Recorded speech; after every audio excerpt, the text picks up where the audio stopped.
अहो आबा, 15 दिवस पावसा पाण्यात भिजणार तुम्ही? वाटेत काय झालं म्हणजे? तुमची माऊली आजार बरा करणार आहे का? त्याला औषधं लागतात. ते नगरसेवक आहेत, ते काय करणार आहेत?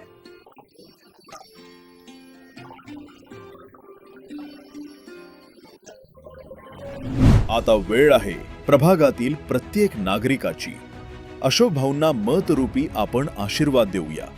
येत्या गुरुवार दिनांक 15 जानेवारी 2026 रोजी घड्याळ या चिन्हासमोरील बटन दाबून अशोक भाऊ हरनावळ यांना प्रचंड बहुमतांनी विजयी करा.